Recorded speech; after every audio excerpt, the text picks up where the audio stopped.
বাহির থেকে দেখে মনে হতে পারে এ যেন এক পরিত্যক্ত ভূতের বাড়ি, কিন্তু না, এটি চট্টগ্রাম শহরের কর্মস্থল মোমিন রোডে অবস্থিত সমাজসেবা অফিসের কার্যালয়, যেখানে প্রতিদিন শত শত মানুষের আনাগোনা। সেই সমাজসেবা অফিসের এমন বেহাল দশা।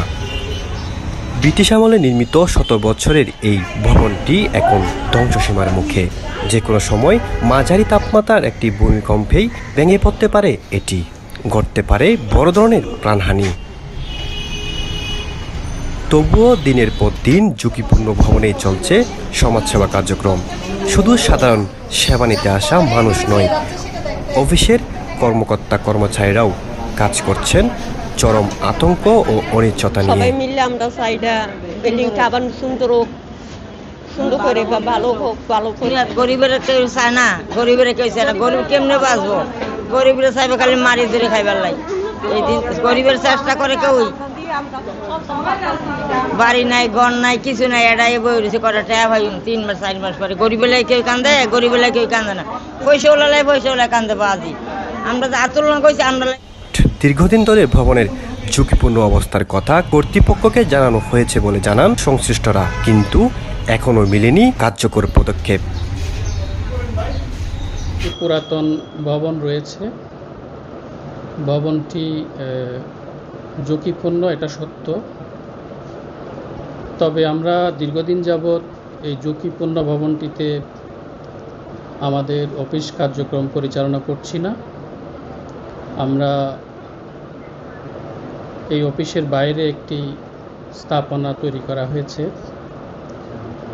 ইতিপূর্বে। এটা নতুন একটি সেমি পাকা বিল্ডিং। এখানে আমরা আমাদের অফিসের কার্যক্রম পরিচালনা করে যাচ্ছি। ঝুঁকিপূর্ণ ভবন যেটি আছে এটি অনেক পুরাতন ভবন। এটি সংস্কার আমি মনে করি আসলেই প্রয়োজন।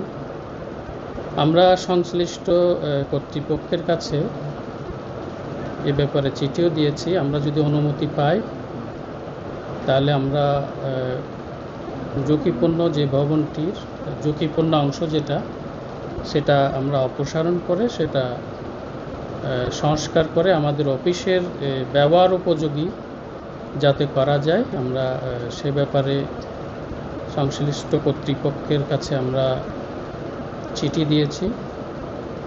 আশা করি অনুমতি পেলে আমরা ঝুঁকিপূর্ণ অংশটা অপসারণ করে সেখানে আমরা আমাদের অফিসের জন্য নতুন সরকারের কাছ থেকে যদি আমরা বরাদ্দ পাই তাহলে আমরা আমাদের সেখানে অফিসের নতুন একটা ভবন তৈরি করে